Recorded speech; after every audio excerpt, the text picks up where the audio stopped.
Hello, everyone, and welcome back to our virtual Dirshu Mishnah Berurah here. We're holding in Mishnah Berurah Chelik Hey. Today, Mirz Hashem, we will be learning Daf Kuf Chav Vav Amud Aleph. We're continuing to learn Hilchos Yom Tov. We're holding in Siman Tov Kuf Tes, and we pick up today in the middle, near the end of Sif Hey. Excuse me. So we're on the bottom line of Kuf Chav Hey Amud Beis in the words of the Ramah. In my Mishnah Berurah, it's several words before the end of the page. We had been discussing yesterday different cases of when you're allowed to kasher a utensil on Yom Tov and when you are not. So the Ramah finishes off Sif Hey with another additional case, and the Ramah says, "Umuter lalabein shpud shetzalu by basar she'enoi maluach." You are allowed to perform libun. You're allowed to burn out and heat a shpud, a spit that you use for roasting. You're allowed to heat it up to the extent of libun. This is a spit that you used to roast meat, she'enoi maluach. You had meat that was not yet salted. So we know that when you shecht kosher meat, you shecht the meat, and afterwards you have to kasher the meat. You have to soak and salt the meat in order to remove all of the forbidden dam, the blood from the meat, before you eat the meat. However, there is one way that you could prepare meat where the meat does not require salting, and that is through tzli. If you roast the meat over an open fire, we say that draws the blood out, and the blood just drips, it runs away from the meat, it doesn't reabsorb into the meat, and that, if you just roast the meat that way, you could technically eat it without any salting. Now, if you roast unsalted meat on a spit, then technically speaking, the halacha is that you do not have to kasher the spit. And that is because we assume the halachic principle of keboiloi kach paltoi. Literally what that means is, in the same manner that the keli, the utensil, absorbed some forbidden tam, some forbidden taste, kach paltoi, through the same agency did it give out that forbidden taste. So in the case of this spit, you have a spit upon which you roasted unsalted meat.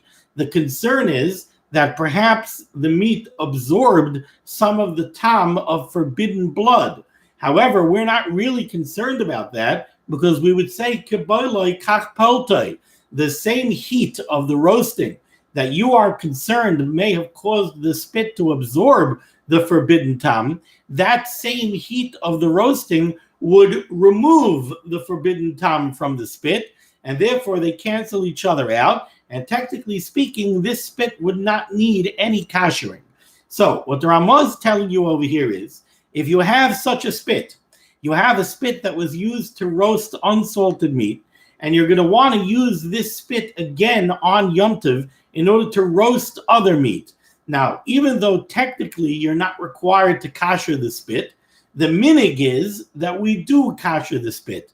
We do perform libun on the spit.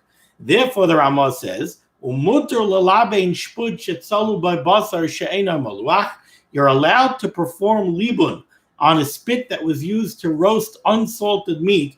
V'roitza lachzor v'litzleis by b'yom tov, in the case where you want to use that spit on Yom Tov. Now let's take a look here in the Mishnah Berurah.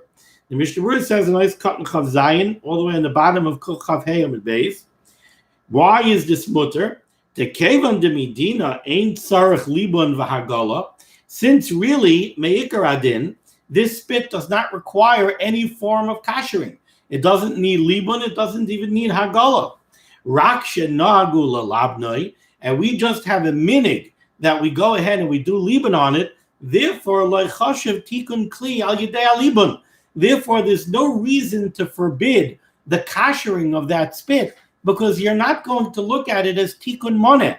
Really, there's nothing wrong with this spit. Really, this spit is totally usable the way it is without any kashering. The kashering that you're doing is only to fulfill a minig, and we don't consider that to be tikun moneh, and it's not asr on Yom Tov. Continues the Chavetz Chaim umuter. And therefore, this libun of the spit would be permissible. And it's even mutter if this was something that was efshar la'asoisai mi ba'od yom. We don't look at this as being machshirei oichel nefesh that was efsher lasois mi ba'ayim, and therefore we should forbid it because we don't see any malacha over here at all. You're not accomplishing tikkun maneh. You're not repairing a keli by going ahead and performing libun on this spit because the spit is completely usable the way it is without the libun. So there's no malacha involved over here, and it is perfectly permissible to do this. Continues the mechaber with Sivav. Ein noikvin nekev chadash bechavis b'yom tov. You're not allowed to fashion a new opening in a barrel on Yom Tov. Okay, what Isser Malacha would lie behind the fashioning of an opening in a barrel? Well, we know if we look in Hilchos Shabbos, if we look in Hilchos Shabbos in Siman Shin Yud Dalet, the Mechaber discusses the problems involved in opening up a keli on Yom Tov. You want to fashion an opening in a keli on Shabbos, that there are, depending on how you do it, there are different problems of malacha. The simplest one is, if you have a keli, you have a sealed keli, and you go ahead and you cut and you fashion a nice, neat opening on the keli, to a certain extent, that is considered the completion of the manufacture of the chavis, of the barrel, because the barrel is not only intended for containing what's in it, it's also intended to, it's supposed to have something to allow the liquid inside it out and to put liquid using that opening in. So when you fashion an opening in the barrel, to an extent, you are completing the manufacture of the barrel. Now that would involve the malacha of makah b'patish and tikkun maneh. Also, depending on how you do it, it might also involve the malacha of baineh. It might also involve the malacha of stira, of seiser. If you just make a rough cut, if you just smash an opening in the side of the barrel, that would be seiser. That would be an act of destroying something. So there are various problems of malacha that could be involved in fashioning an opening in a barrel. Now the Mechaber says over here, Ein noikvin nekev chadash b'chavis b'yom tov. You're not allowed to fashion a new opening in a barrel on Yom Tov. Says the Mishnah Berurah Katan Chavches, Afilu l'tzarech shtia. This is true, even if you'll say, well, this is a tzarech oichel nefesh.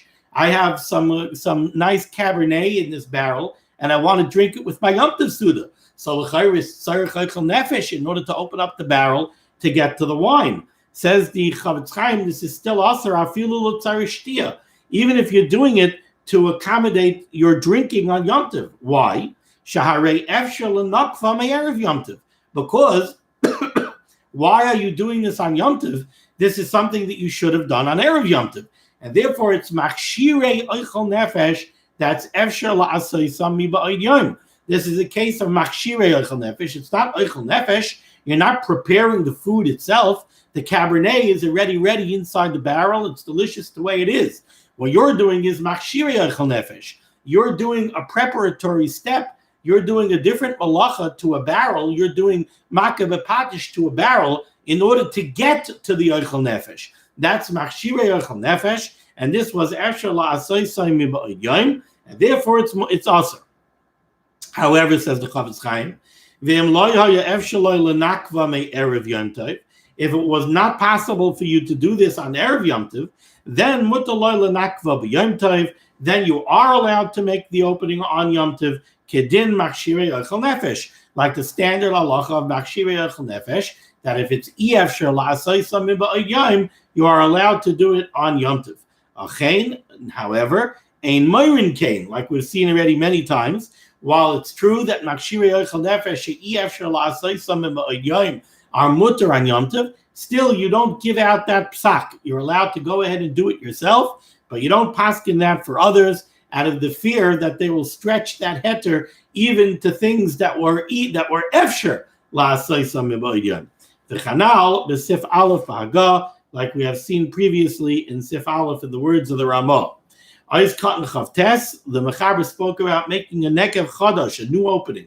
The Chol Dinoi Kamei B'Shabbos, all of the halachas regarding the opening of a keli on Yom Tov, the same halachas apply to Yom Tov as apply to Shabbos. Le'el b'simin shin yodalet ayin sham. Now we go to Sif Zayin in the Mechaber. Says the Mechaber, Lahat bil kli chadash b'Yom Tov. If you want to be toivel, a new keli, in the mikveh on Yom Tov, dinoi k'may b'Shabbos, the same halacha applies as applies on Shabbos. K'di isa b'simin shin chav gimel sif zayin. Says the Mishnah Berurah is cut and lamed. Lahat bil klei chadash b'Yom Tov. If you want to toivel a new keli on Yom Tov, Ritzayin Eloymar, what the Mechaber wants to say over here is the b'Shabbos isa le'el diyesh machmirim. Earlier on, we have seen in Hilchos Shabbos that there are those that are machmir and hold that you're not allowed to toivel a keli on Shabbos. What's wrong with toiveling a keli on Shabbos? Explains the Chavetz Chaim, because it's forbidden to use the keli without toiveling it in the mikveh first, and therefore since the keli was unusable before you toiveled it, now when you go ahead and toivel it, it's like tikkun maneh. You're fixing this keli, you're preparing it for use. And that same issue applies on Yom Tov. The tikkun maneh would be also on Yom Tov as well. However, if it was impossible for you to toivel this keli in a mikvah on Erev Yom Tov, then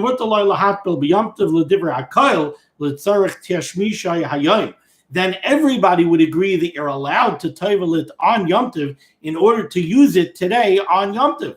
So if you have a keli that for whatever reason it was completely impossible for you to toivel it yesterday, maybe you didn't have it in your possession yet yesterday. So if you didn't have this keli yet yesterday and you weren't able to toivel it, and now you want to toivel it to use it l'tzarech oichel nefesh today, well, that's machshirei oichel nefesh she'i efshar la'asosay miba'ayom, and you're allowed to toivel it on Yom Tov. Da'arehu machshirei oichel nefesh. And again, ached morin kein la'acherim. However, we would not paskin this halacha for others. The chanal b'sif aleph. However,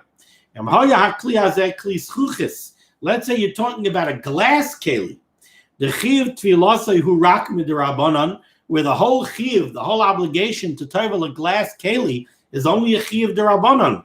We don't really know if glass really should be toivel. We're not sure exactly how to categorize glass, but glass is similar to an earthenware keli, and therefore we require tefillah on glass because of its similarity to earthenware. We know earthenware must be toiveled, so therefore we toivel glass, but that's only a chiv derabanan. In that case, mitzadeh the Pri Megadim leans towards saying that when it comes to glass keilim, you're even allowed to paskin for others that it is mutter to toivel the keli on Yom Tov,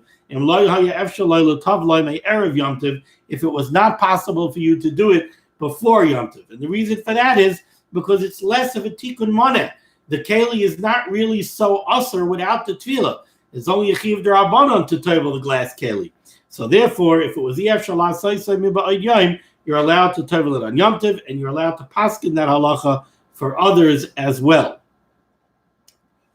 Says the Ramah in Siv Zayin, Haga, v'din hadacha v'shifshuf keilim b'Yom Tov, the halachas that govern the washing of dishes and the scrubbing of dishes on Yom Tov, dinai k'may b'Shabbos, the same halacha that applies on Shabbos applies on Yom Tov, k'di isa simin shin chav gimel, like we see in simin shin chav gimel of Shabbos, where we say that you're allowed to wash keilim on Shabbos. We're not talking here about the use of hot water. That's a whole different shaila. But we're just talking about the washing of the dishes themselves. You're allowed to wash dishes on Shabbos that you need for Shabbos. So Friday night, if you use dishes by the Friday night Suda, and you're going to need those dishes for the Shabbos morning Suda, you're allowed to wash them. After the Shabbos morning Suda, if you need the dishes for Shalosh Shudas, you're allowed to wash them. After Shalosh Shudas, if you have no further Shabbos use for those dishes, you're not allowed to wash them. Drinking utensils, you're allowed to wash all Shabbos long, because drinking utensils, there's always a possibility that you're going to need another drinking utensil. So therefore, drinking glasses, you're always allowed to wash. Lastly, the Ramah says, in many instances, it is permissible to handle objects that would otherwise be muktzah if there is an oichel nefesh need for those keilim, or there is a distinct simchas Yom Tov need for those keilim. Says the Mishnah Berurah, l'tzarech oichel nefesh, kigoyin, l'taltal ha'efer k'dei lefais b'mekayimai. If you have to push away some ash from the bottom of the oven floor in order to bake over there, you're allowed to, even though that ash is muktzah. Or let's say you have some apples that are under some stones, and you need to move those stones away. Stones are muktzah makbas gufay. There's normally no heter to be metaltal stones on Shabbos or Yom Tov. But on Yom Tov, if you have to get to the apples and you have to move the stones, you're allowed to be metaltal the stones. However, if you want to derive benefit from the muktzah item itself, for instance, you want to use something that's muktzah as fuel for a fire, that, anything similar to that, that would be asr. Okay, now we turn to Siman Tov Kuf Yud.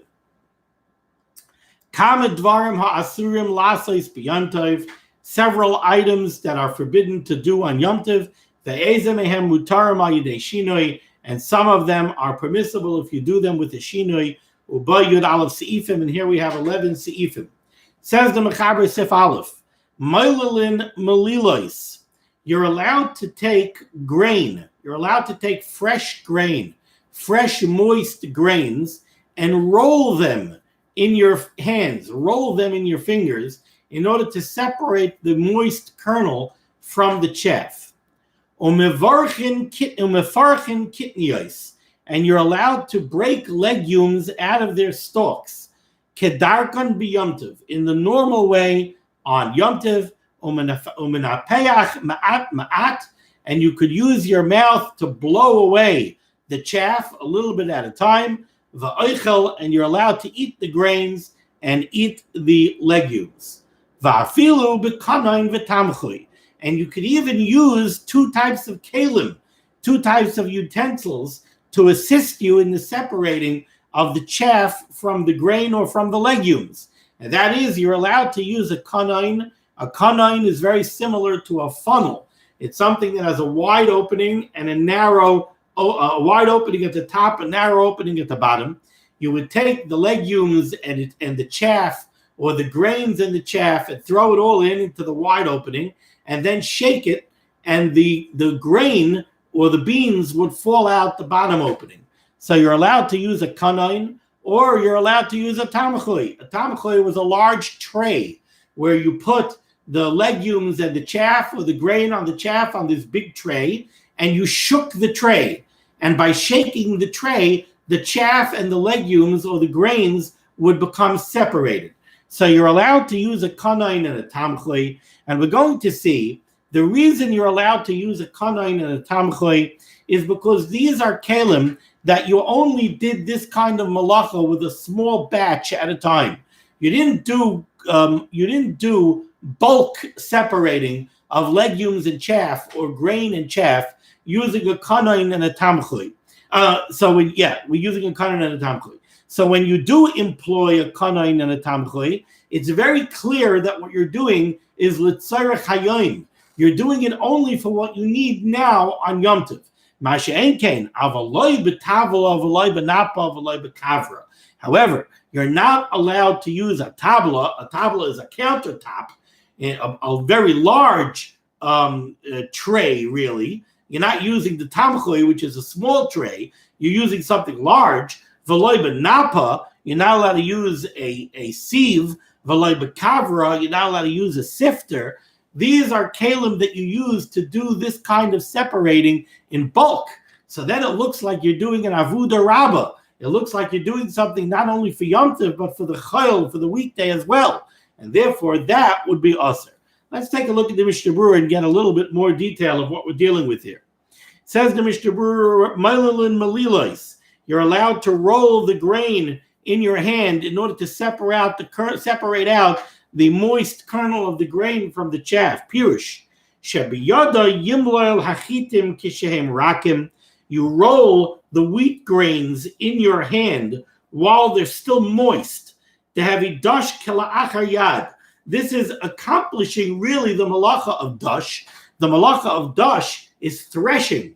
Threshing is how you separate the kernel of grain from the chaff. That's the malacha of dash. But over here, you're doing dash kalachar yad. You're doing dash with a shinoi. You're doing it in your hand. You have moist kernels of grain, and you could just roll them and break them apart in your hand. But that's dash kela'achar yad. Shabbos, if you wanted to do this on Shabbos, tzarich shinui b'malila. You would have to do the malila, even though the malila is already dash kela'achar yad. If you want to do it on Shabbos, you have to add an additional shinui. You have to do it in an abnormal way. Tahainu b'roshe etzba'osav. You would have to do it only with your fingertips. You can't do it in your hand. Siman Shin Yotes, like we learned at Siman Shin Yotes and Hilchos Shabbos. But to be Yom Tov, if you want to do this on Yom Tov, Kishu Roitz Alachlan Loi Gazru. If you want to do this malila in your hand on Yom Tov, where it's dash kalachar yad on Yom Tov, and you're doing it l'tzarech haichal nefesh, over there the Chachamim allowed it. The zeu shekasav kedarkon b'Yom Tov, and that's why the Mechaber wrote that you could do this act of malila kedarkon in the normal way on Yom Tov. It's dash kalachar yad l'tzarech haichal nefesh, and you're allowed to do that on Yom Tov. You don't need an additional shinoi, where on Shabbos you need an additional shinoi. Ice cotton bays and mefarchin kidney ice. You could break apart the legumes inside their chaff. Hainu asharbitin. You're allowed to break apart the stalk umoitzi azera mehen and remove the legume from the stalk. Kedarkon b'Yom Tov. However, v'yesh machmirin dafku b'shinu b'rashu it's ba'isav. However, there are those that even require on Yom Tov that you should employ a shinoi and do this with your fingertips. Ice cotton dalid va'afilu b'kanaim v'tamchoy. You're allowed to do this even using these kinds of keilim. A kanain and a tamchoim of orle'el b'simin shin yotes of zayin ayin sham of Yom Tov hekelu. We explained already what the kanain and the tamchoy are, what kind of keilim they are, and on Yom Tov you're allowed to use them. Avaloi b'tavla, however, you're not allowed to use a tavla. The mechzei command the avid l'tzarech machar, because once you start employing keilim that you use to do this kind of separation in bulk, now it looks like you're doing malacha on Yom Tov l'tzarech machar for the purposes of the weekday. She'ein derech lasais b'kelim alalu ela harbe, because a tabla and a kavra and a napa, those are things that you do in bulk. You use them for bulk processing of the grain, not for small batch. Now we continue with Sif Beis, says the Mechaber, Habar kitniyos b'Yom Tov, somebody who is separating out legumes on Yom Tov. Berurah kedarkoi b'cheikoi u'betamchoi. He could do it in a normal way, either doing it in his lap or using the tamchoi, using the small tray to separate them out. And roitza la'achloi b'Yom Tov, by b'yom. I'm sorry. And roitza la'achloi by b'yom. As long as he's going to consume these legumes at some point on this day of Yom Tov, even if he's not going to eat the legumes right away. Maybe he's going to eat them 3 hours from now. Still, as long as he's doing this l'tzarech hayom for the purposes of today, of this day of Yom Tov, he's allowed to do this act of berurah. Aval, continues the Mechaber, however, loy b'tavla v'loy b'napa v'loy b'kavra. However, you're not allowed to use the napa or the kavra or the tavla to do this act of berurah. Says the Mishnah Berurah cotton vav, berurah kedarkoi. You're allowed to select out and separate out the beans, and you're allowed to do it in the normal fashion, the Mechaber said. Berurah kedarkoi. What does that mean? Says the Mishnah Berurah, hapsoilis min ha'oichel. You're allowed to take the bad beans and remove them from the good ones. That's the normal way of doing berurah. We know on Shabbos, when is berurah aser? You're not allowed to take the watermelon seed out of the watermelon. That's taking the psoilus, the garbage, out of the oichel, out of the good stuff. But when is it mutter? You're allowed to separate the watermelon from the watermelon seeds. You're allowed to select out the oichel. There are other tanoim as well. You need to do oichel mitoch psoilus. You have to separate out the good. You have to do it biyad. You have to do it with your hand, not with a keli. And you have to do it miyad. You have to do it for immediate use. That's when berurah is mutter on Shabbos. Here we're talking about Yom Tov. We're saying you could be berurah kedarkoi. You could do the berurah even. You could remove the garbage from the good. You don't have to take the good from the bad. The kevon sheha oichel meruba, One of the reasons for this, why this is mutter on Yom Tov, is because normally you have much more of the eichel, much more of the good stuff than the psilus. Therefore, on Yom Tov, we want to be mimayit your exertion, the liver up psilus shuamuit. So we want you to do the berurah to take out, to select out the psilus, because that's less work. There's less psilus. Ice cotton zayin, you're allowed to do this. If your intent is to eat this, to consume this today on Yom Tov. When the Mechaber said that you're allowed to do this if you're going to consume it on Yom Tov, he didn't mean to contrast that to a case where you're not going to consume it on Yom Tov, where you're going to consume it, let's say, tomorrow during a weekday. That the Mechaber didn't have to say, because that's the bazep shita da aser lasais shom achana b'yom tov lechaveroi. That we know is aser. You're not allowed to do achana even from the first day Yom Tov to the second day Yom Tov. So when the Mechaber says that you're allowed to do this berurah kedarkoi, if you're going to consume the food today on Yom Tov, he didn't mean to contrast that to if you're not going to consume it today, but you're going to consume it tomorrow. That we know is aser. Certainly if tomorrow is a weekday, but even if tomorrow is Yom Tov, that would be achana from one day of Yom Tov to a day of chayil, or from one day of Yom Tov to the second day of Yom Tov, which we learned is aser. So what was the Mechaber trying to say? Ella, rather, Ashmi'ina, what the Mechaber is teaching me is, Ta'afilu ein daita lecha la'alter. What he means is that this is mutter as long as you're going to consume it at some point today. Even if you're not going to consume it immediately, kiyim la'achazman, you're only going to consume it 4 hours from now.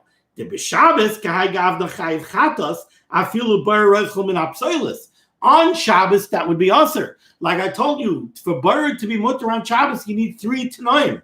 You need eichel mitach psilus. You have to do it biyad, you have to do it by hand, and you have to do it miyad. You have to do it for immediate consumption. If you're missing one of those tanoim on Shabbos, then berurah is an issa daraisa. But here on Yom Tov, even though it's not for immediate consumption, even though it's not for miyad, it's still mutter. The cholshkein b'psilus min eichel kamash malan dishari. Over here on Yom Tov, it's mutter. And here we turned the page to Kuf Chavav Amud Beis. Here the Chavetz Chaim kind of puts berurah into perspective on Yom Tov. De'ein iser berurah b'Yom Tov bazeh min HaTorah. There is no iser of berurah on Yom Tov min HaTorah. Kemen shu tzarech eichel nefesh bay b'yoyim. As long as the berurah that you're doing on Yom Tov is a tzarech eichel nefesh for that day of Yom Tov, there is no iser daraisa of berurah. It's just the same as baking or cooking, which is mutter l'tzarech eichel nefesh on Yom Tov. Rak, but napa kavara. But if you're going to use a napa, a sieve, or a kavara, or a sifter, then asru chachamim, then the chazal asered berurah on Yom Tov mishum demechzi command David l'tzarech machar, because it looks like you're doing an avodah rabbah. It looks like you're doing malacha on Yom Tov for after Yom Tov. Because that, when somebody sees you doing berurah with these kind of keilim, it looks like you're doing an avodah rabbah. It looks like you're doing it in bulk, and you're not just doing it for Yom Tov. And therefore, the Chazal answered it. Okay, this is a good stopping point, so we're going to stop over here. Mitzvah Hashem will continue tomorrow with the words Bamed Dvar Mamurim on the top line of Kuf Chavav Amud Beis. Thank you so much for joining me for limud HaTorah. The schus of limud HaTorah should stand God's Klal Yisrael in good stead. The Rebbe Shem should send Yeshuas and Refuas to Rebbe and Parnasa. The Rebbe Shem should be Megan, should protect God's Klal Yisrael. Everyone should have a tova, a good gebenched yar. We have to be thinking, Rabbi Yisrael, tshuva and ma'asim tovim. Be well.